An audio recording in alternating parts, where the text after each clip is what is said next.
Chers amis, la matinale Nicolas continue Vidal. ce matin et on va aborder un tout autre sujet. Ce matin, c'est un pot pourri de sujets. C'est comme ça aussi qu'une matinale se construit.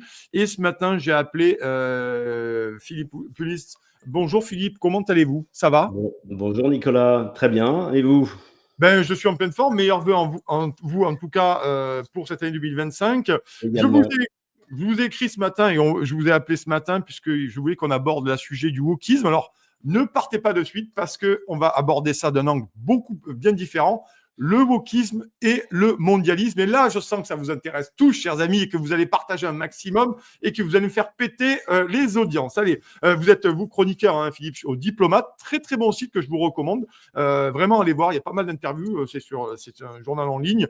Vous êtes chroniqueur aussi pour le Cercle Aristote chez Pierre-Yves Rougeron, qu'on salue, bien entendu, Pierre-Yves. Et vous êtes spécialiste du wokisme. Mais ce matin, je voulais qu'on parle du wokisme. Alors, d'avoir une première définition rapide. Le wokisme, qu'est-ce que c'est? Et cette passerelle entre le wokisme et le mondialisme, quels sont les liens incestueux, les liens troubles entre les deux, Philippe? Alors, si vous le permettez, Nicolas, j'irai assez vite sur la définition du wokisme. Ouais. Je pense qu'en fait, si vous voulez, moi je me positionne sur l'axe du wokisme et de la politique, parce que il y a beaucoup d'auteurs aujourd'hui, de chroniqueurs, d'observateurs qui parlent du wokisme et qui expliquent ce que c'est. Donc voilà, je suis pas voilà, forcément convaincu qu'il faille rentrer là-dedans parce qu'en fait c'est extrêmement long. Par contre, ce qui est intéressant, c'est de parler effectivement de l'angle entre la politique et le wokisme. Alors, je ne dis pas que c'est la politique qui a fait le wokisme. Par contre, je dis que la politique instrumentalise le wokisme. Alors, tout ça part d'un... En fait, on ne peut pas comprendre le wokisme en réalité sans y apporter une perspective politique. Ça, c'est mon point de vue. Tout part d'un postulat, d'un constat. Premièrement, on s'aperçoit que le wokisme s'est propagé rapidement, massivement en Occident. Ça, c'est le premier point. Le second point, c'est que l'immense majorité des chefs d'État ou de gouvernement font la promotion dans les faits du wokisme en invoquant ce qui est devenu, à mon sens, la nouvelle devise des sociétés occidentales, à savoir l'inclusivité, la diversité et la parité. Alors, comment se fait-il que, on va dire, la caste dirigeante se soit convertie au wokisme? Alors, dans cette caste dirigeante, il y a effectivement les chefs d'État ou de gouvernement, je viens de le dire, mais il y a aussi les dirigeants des instances supranationales, la Commission européenne, on va y revenir, l'OMS, l'ONU, la CEDH, il y a des milliardaires, George Soros, à travers sa fondation, l'Open Society, Bill Gates, à travers son association Bill et Melinda Gates, des conseillers influents comme Klaus Schwab, le fondateur du Forum économique mondial. Alors, la question est la suivante. Est-ce que ces élites, nos élites, n'auraient pas compris que le wokisme, entre autres, crée du ressentiment et des tensions entre les individus? Est-ce que nos élites seraient naïves, voire stupides? Eh bien, moi, je n'y crois pas un instant. Je crois que si le wokisme, en fait, n'est pas contré, c'est qu'il fait le jeu d'un projet politique qui ne dit pas son nom, j'ai nommé le mondialisme. Alors, il faut bien comprendre que pour les mondialistes ont deux ennemis jurés. Le premier ennemi, c'est les États-nations qui défendent leurs intérêts nationaux, d'accord, et puis leurs frontières.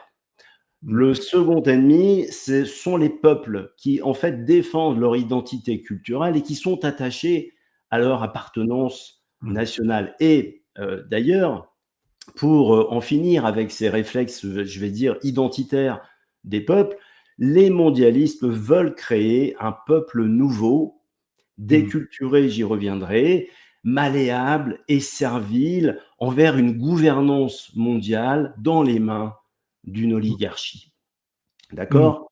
Et ça, c'est extrêmement important. Et dans le cadre de ce projet mondialiste, en fait, le wokisme va être un formidable allié. Alors, je vais parler de trois raisons qui motivent cela. La première raison, Nicolas, c'est que avec la déconstruction, en s'attaquant aux identités, en s'attaquant, je dirais, aux fondations culturel et identitaire. Alors, on entend quoi? On entend par cela, je dirais, les normes, les valeurs, les traditions, l'histoire, l'écriture, le langage, l'art, les sciences, etc.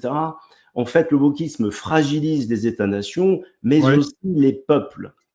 Un peuple qui est déculturé, dont on a effacé en fait sa culture, qui est déraciné, son repère devient vulnérable. Et c'est exactement ce qui s'est passé en Chine sous Mao pendant la révolution culturelle, et en URSS sous Staline. Les peuples ont été volontairement déculturés Ouais. pour mieux les assimiler à un nouvel ensemble politique et Philippe, idéologique. Philippe, ça c'est très intéressant là, ce que vous abordez là, parce que ça veut dire quoi? Ça veut dire que le wokisme, finalement, c'est que l'outil pour, pour dissoudre les peuples, c'est Oui. ça aussi le projet? C'est vraiment la dissolution des peuples? Parce que vous parlez d'affaiblir, hein, je vous entends. Est-ce qu'on ne peut pas aller plus loin, parler carrément de dissolution?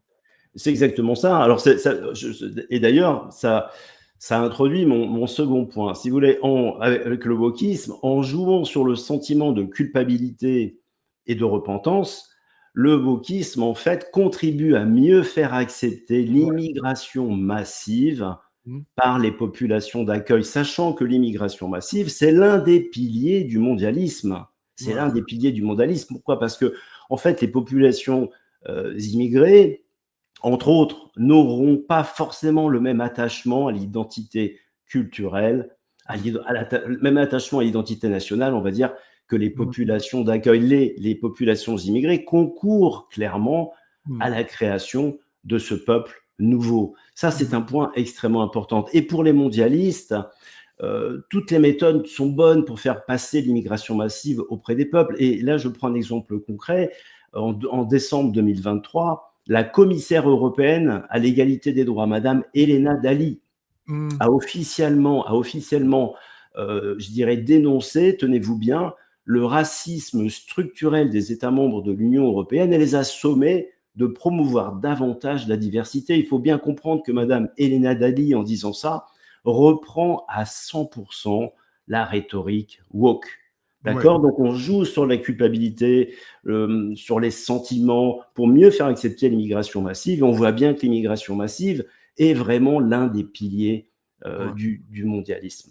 Mmh. Le troisième point, je dirais que en jouant sur les divisions, en créant de nouveaux besoins, d'accord, et en inversant les valeurs, le wokisme, en fait, oppose les individus et les fragilise en quelque sorte. D'accord? Donc, là, ce que je veux dire par là, c'est que, en fait, non seulement ça les fragilise et ça les oppose, mais aussi ça les éloigne des vrais sujets qui grattent. Il y a un effet de diversion sur lequel je vais revenir, Nicolas. Un effet de diversion. Et un autre point sur lequel j'insiste beaucoup dans mes chroniques et dans mes articles, c'est que le wokisme mène au chaos par une Ouais. violence généralisée. Mmh. Et ce chaos ouvre la voie à l'instauration d'un régime autoritaire de toute manière inévitable parce que avec le mondialisme, parce que en fait, le mondialisme n'est pas compatible avec la démocratie. Mmh. Gouvernance mondiale et démocratie ne font pas Ouais. bon ménage. Ça, Mmh. c'est extrêmement important à Mmh. comprendre. Alors, un peuple, moi je pars du principe, si vous voulez, qu'un Mmh. peuple qui est trop occupé à se déchirer et à se Ouais. regarder le nombril Mmh. ne se rebelle pas contre ce dirigeant.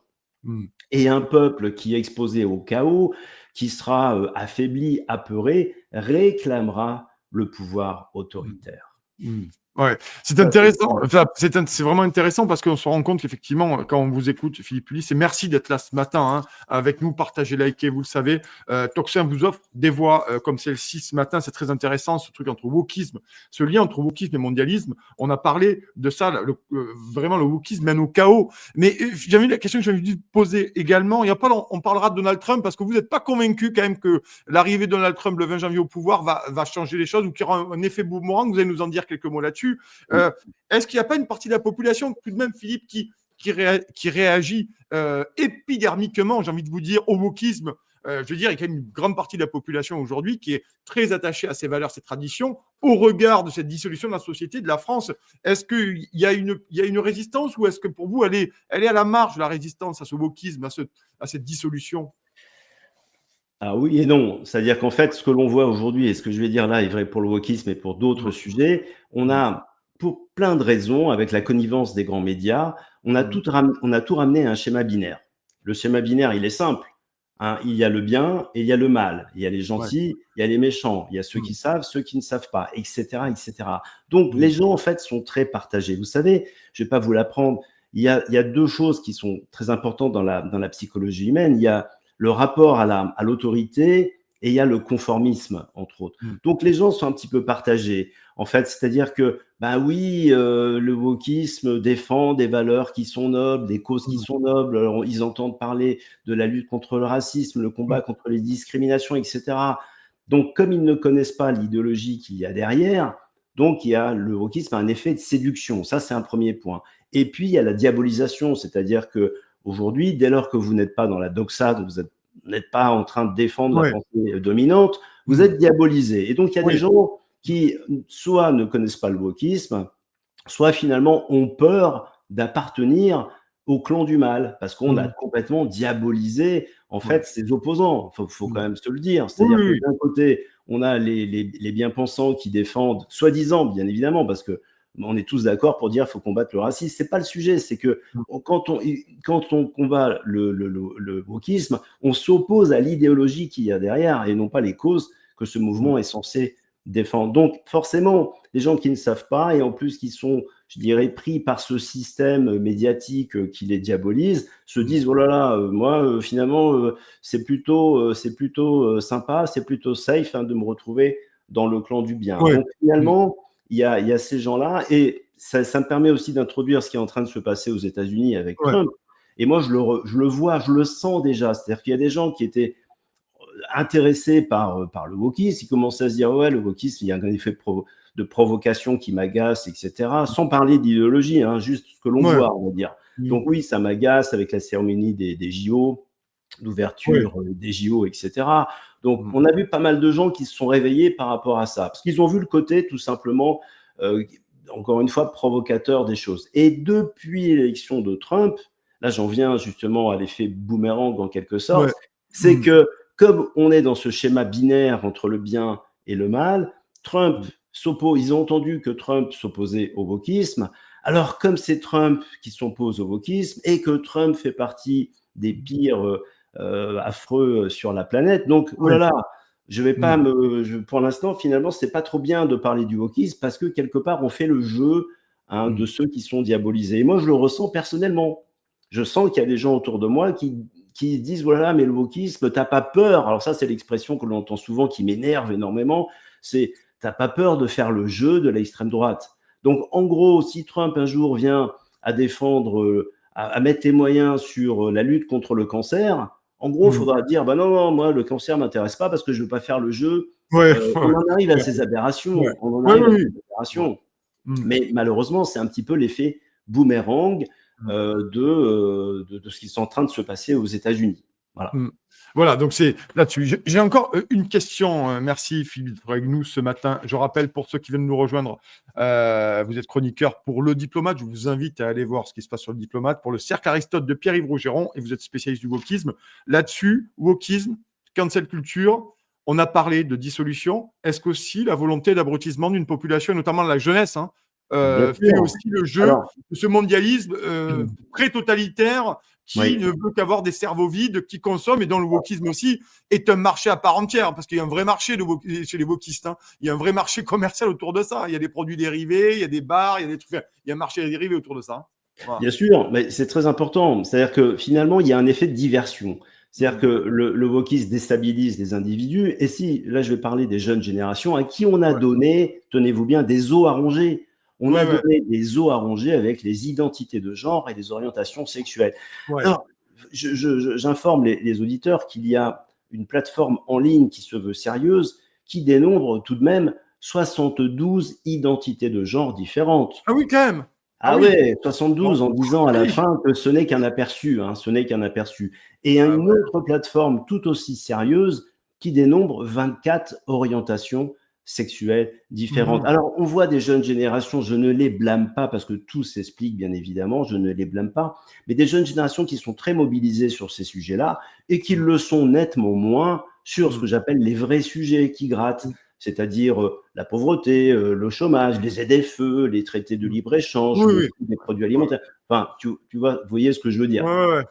Donc, oui, il y a un effet de diversion. En fait, encore une fois, les gens, ce que je disais tout à l'heure, hein, les peuples qui sont trop occupés à se déchirer parce que le wokisme crée des tensions et à se regarder le nombril. Là, je faisais référence à ces jeunes générations qui sont, encore une fois, très focus sur les identités de genre et les orientations sexuelles. Eh bien oui, ils ne s'occupent pas des vrais sujets, quelque part. Et comme le wokisme crée ce chaos parce qu'il y a une violence qui va monter en puissance. Alors, j'aimerais terminer là-dessus parce que ça fait vraiment partie des choses sur lesquelles j'insiste. Je crois beaucoup au chaos, c'est-à-dire que le wokisme va mener à ce chaos avec une violence généralisée.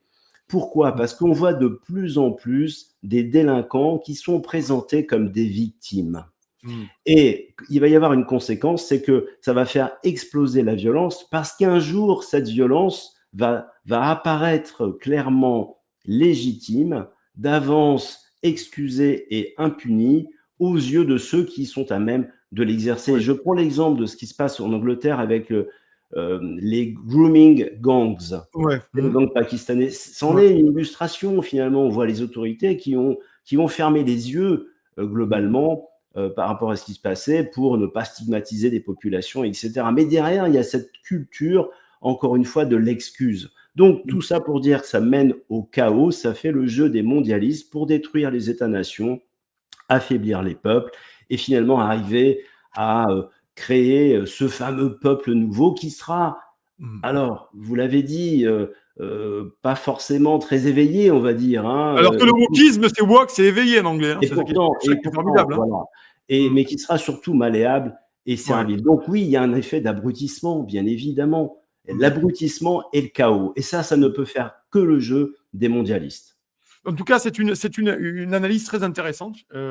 Philippe, merci d'être venu ce matin sur Tocsin. Ça mérite de le développer encore plus, mais en tout cas, comme on est en matinale, on essaie de donner par touches comme ça, mais je trouve l'analyse extrêmement intéressante. J'espère que vous l'avez partagée. N'hésitez pas à nous le dire en commentaire si vous pensez, comme Philippe lui, effectivement, qu'il y a un lien incestueux entre wokisme et mondialisme, et sur cette analyse-là de dissolution. Moi, je partage cette analyse de dissolution des peuples et d'abrutissement généralisé de la population, et surtout de la jeunesse.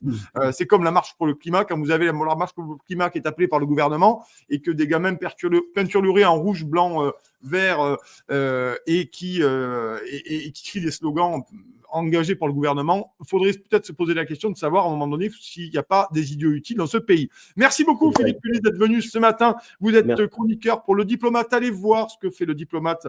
Vous voyez ici, on n'est pas égoïste, on fait la promotion aussi des autres médias indépendants et c'est bien normal. Et bien sûr, chroniqueur pour le Cercle Aristote de Pierre-Yves Rougeron qu'on salue et bien sûr spécialiste du wokisme. Merci Philippe, on vous souhaite un excellent week-end et à très bientôt sur les ondes de Tocsin pour aller plus en avant de la discussion. Merci Philippe de votre passage. Avec plaisir. Merci Nicolas, à bientôt. À très bientôt.